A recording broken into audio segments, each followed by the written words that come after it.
Hey guys, it's Mike here, and I just wanted to follow up my interview with Andrew and walk through setting up the sheet because I recognize that hearing me talk through it without being able to see this probably was very confusing. So I wanted to provide basically a repeat of the setup instructions with this in front of you so you can see how it works. This is a sheet that I created that you guys can see all the data, kind of what you'd be getting yourselves into, um, and all that kind of fun stuff. So that's what it can look like on the cover sheet. And then on the month view, it would look something like this. Alrighty, lots of fun data there. But let's go through how you'd actually set this up. So the first thing you'll want to do is go to my website. You go to resources, Photogs, monthly tracking sheet. It'll bring you to this page where you can purchase access to it. You'll input your information. Again, please make sure you provide a Gmail address, one that you prefer me to share this with. That's the address I will give access to. And then if you're not me, there will be a button down here that says next. And then you'll go over to this invoice tab, and that is where you'll be able to enter your payment information. And if you're a PhotoBizX member, you can enter in the code so you can get a discounted rate. So once you get that paid, you'll immediately get access to this page, which is your tracking setup page. I've got really, I hope, detailed instructions with screenshots at every step so you know how to do everything. It walks through best practice, all that kind of stuff, suggestions, you name it. So you'll immediately get access to this sheet or this page. I'll also be sending you two emails. One is just a welcome email saying congrats, you did it. And it'll have a link to this sheet or on this website page as well. And then you'll eventually see an email, hopefully within a day or two, from Google Sheets saying you've been granted access. It'll say Mike Glatzer has shared a document with you. And that's when you will get this. That's what this document looks like. So this is what we'll talk through now for how to update it and do all those kind of fun things. So this is the template. This is what you will get. This is my template that I edit for everybody to work off of. Um, Basically, don't edit this document. You're going to get access to it, but this is everybody's template that they get their copy from. So if you input any data here, the rest of the world will see it, and I will end up deleting it. So don't do that. What you're going to do is immediately make a copy over here, and then you can name it whatever the heck you want. But I make sure you still keep template in the name. All right. Just do that.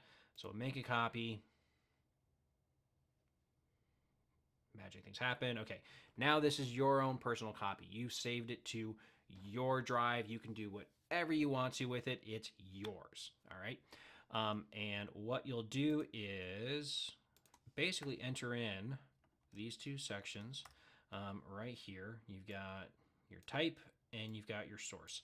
This is where you're going to want to enter your type of photography niches that you want to track. So that would be like portraits, headshots, brand portraits, weddings. You can also break it down to be much more nuanced. So if you're strictly a headshot photographer, you could do corporate headshots, actor headshots. All right, the sky's the limit here. You can really input whatever you want. And let's just throw in something random. I don't know, boudoir. Sure. Okay, so those are your types of photography. Under that, where you see edit these, this is where you're going to enter your lead source. So this is where the leads are coming from. Again, you can make this as broad or as nuanced as you would like. I keep these pretty broad, so it'd be like Google, YouTube, Facebook, repeat client, referrals, Pinterest. If you're a wedding photographer and you do things based on venues, you can say, for me, that would be like River Farms.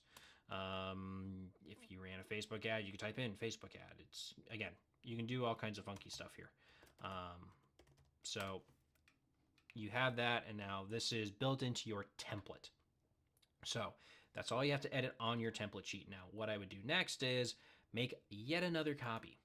You're going to do that, and this is where you're going to enter the year that you want this working off of. So we're in 2023, so we're going to say 2023 and just rename it as monthly tracking.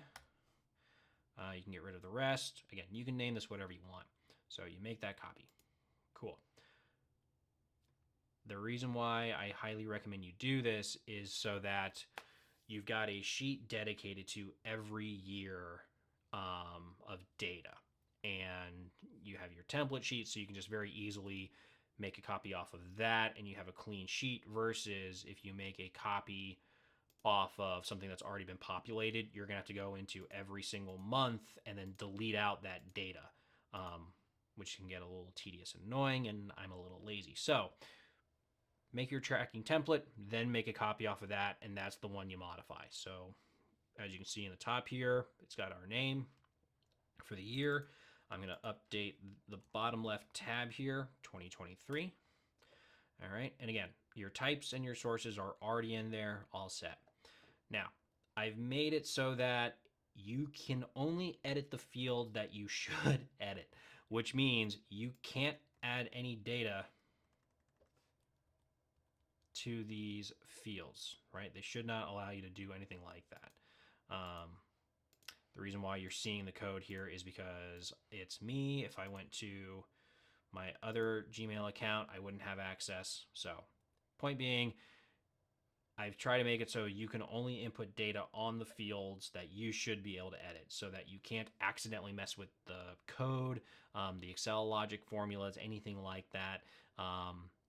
It's just data input and then your types and your sources. All the rest of this will automatically be populated. So let's say you've already got this data in here. You'll see up here I've got the version of this template. Again, if I make any significant changes to this, like adding calculations, more fields, something like that, I will go to a new template, and I'll give you guys the option of buying the new template. But if you don't need the new bells and whistles, whatever I add, you're more than welcome to just stick with what you currently have. There's no subscription fee. It's you buy it once, you own it forever. So there's all that. So we'll go over to the month, which right now it's May. So we're going to start with May. You'll see your types of photography have already been added here. Same with your sources. Everything automatically ports over. You don't have to re-enter that data. It all uses that cover page where you initially input that data. That's the reference file. So that's where it's going to pull everything from. So once you start getting leads in, the way you enter the data is, we'll say you start with the inquiry column here, which will say it's Mike G. You can go full name, you can do short name. I do recommend having a first name and something to say this is a last name, so you can reference this later and input the data at that point, and at least keep track of it. So that's our first inquiry. Next column is consult, and I've got three options here: yes, no, did not show. So you can pick any one of those three. Obviously, because we want to show the rest of these tabs, we're going to say yes. Actually, before I forget, it's a little out of order. I realize this now, but it's too late. I've got source all the way over here. So again, drop down. It's automatically populated with what you put in the source fields here, which is referencing from the cover page. So I don't know, we'll call me a repeat client. Actually, no, let's call me a referral. And the reason for that is because in the comment section here, you can say who the referral was from.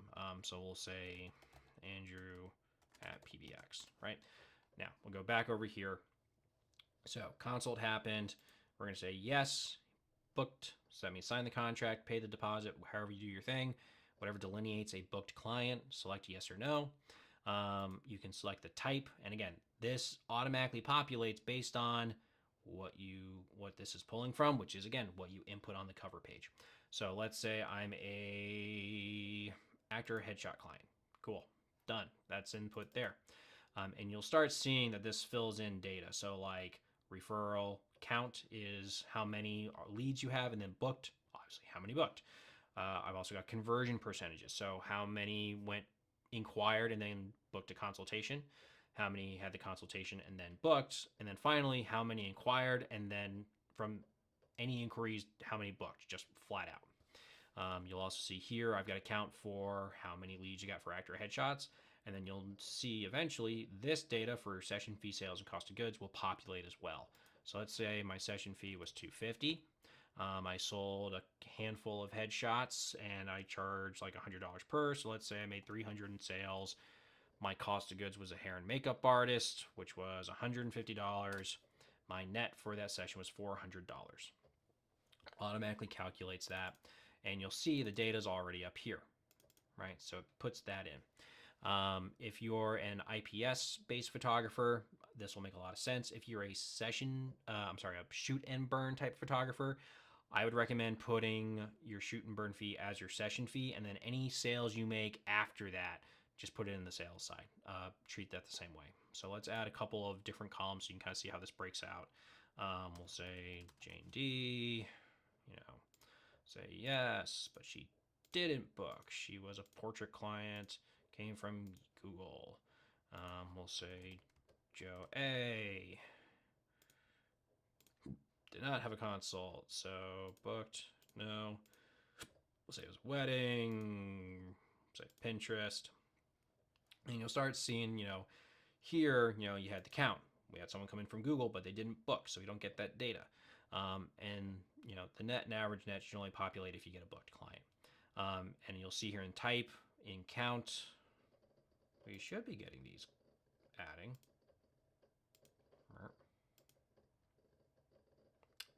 Portraits. Interesting. So that's only counting stuff that's booked clients. So if they didn't book, you don't get a count here. But you'll see here now on my conversion percentages, hey, inquiry to consult. Does this look right? Yeah. 2 people did inquiries out of the 3. So that's 2/3, 66.66 never ending percent. Consult to booked. People who did consults, only 1 of them out of the 2, 50%. That looks right. And then inquiry to booked, 1 to 1 out of 3. Yep, that percentage looks right. So the math is there. So you've got all that information. So again, you'll populate this as time goes on. So now, once you've got some data in here, you can go over to your tracking cover sheet. And again, you'll see that data already populates here. So this is your summation of all the data that you've collected up to this point. So you'll see like here in the lead tracking per month, I've only got a spike in May because that's the only leads I've got. Actually, I'm going to fill over to one that's already been populated so you can see how this actually looks. So again, this is one that I've done. So you can see, I've had 2, brand clients, total count over the course of the year, total session fee, total sales, net sum, and then here were the averages for each of those. It's all broken down. Weddings, I had nothing, so there's no data there. Okay. My sources, I had 79 inquiries from Google, only 16 of them booked, which means I had a 20% booking rate. That's really helpful. I can also see, what my average net per one of those clients was. Google did okay. Referrals were my best by far, right? I actually had a lower average net for repeat clients, but I had a really high booking rate. So that's really interesting. So now if you go down, you'll see here's lead tracking per month. So this is counting purely, here's how many leads I got, regardless of if you had a consultation or you booked them or not. And it's just breaking down, over time. Google, I had the most inquiries in January, had 9, 1 repeat client, 2 referral clients, and it does that month over month over month. I've got these color coded automatically. So 0, it's, red numbers, gray blocks. 1 to 5 is this muted green. And then anything, I think it's 6 and above, is this really obnoxious highlighter green. So you can get that little win of like, yes, I had, however many inquiries come in. So that's awesome. You get a total count at the bottom here in purple. And then this chart actually maps it. So you can see how your stuff trends. So I know I get really strong Google leads, early in the year, but they taper off towards the end of the year. If you run a Facebook ad in August, you should see a spike in your Facebook leads. So that's how that works. And then if we scroll down to the next section, we have lead income per month, and it's exactly what it sounds like. So we'll look at, I don't know, April, I made $3,325 from Google. That means anyone who inquired from Google, they paid me money. This is how much I made just off of them. So it's literally all of your income per lead per month right here. And again, it tracks or plots it over time so you can see how you're trending. So this is handy because say you alter your script for your sales meeting. If you change your pricing somehow, if you do something like that, that's going to affect how much money you're bringing in or how successful your sales are, you can see that over time. So I can know, like, okay, July, I changed my script for sales. Well, that was crap. That went low. Came back up in August, but something happened, right? So you can see the trend in the data there. And then finally, average sale per month. Again, what it sounds like.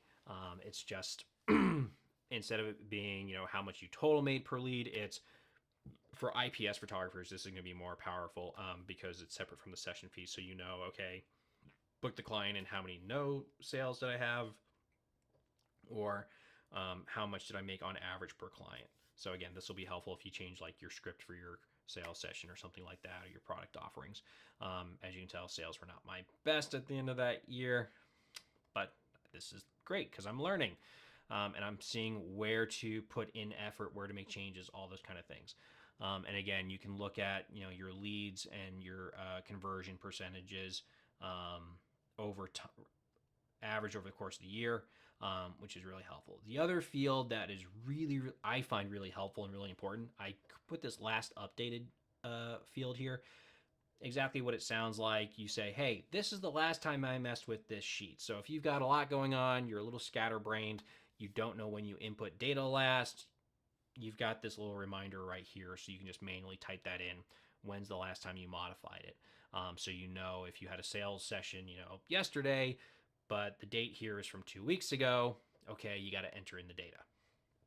Just something simple like that. So going back to the template that you guys will be working off of, I've got my email address here in case you need anything. I've got the link for the setup instructions here in black. So you can click that and it'll take you to this page at any time. I also have this here, which is a Google form. So if you find a bug or if you have a feature request, click that link. It'll give you room to enter in that information, and it'll provide that data to me so I can either solve the bug for future iterations, update the template, or if it's a feature request, I can say, ooh, that's a really great idea, make a modification to the sheet, release a new version, and now everyone can get access to purchase the new version.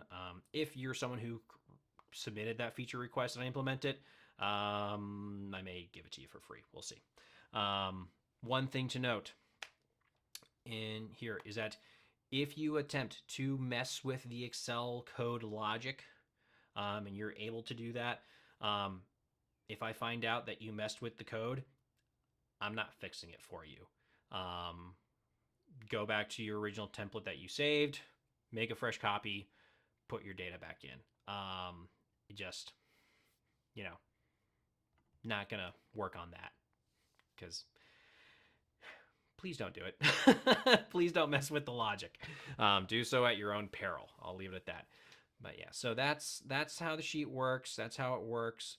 Again, because this is the templates that everyone's going to be looking at, I'm going to clear out this data so that no one has to see that.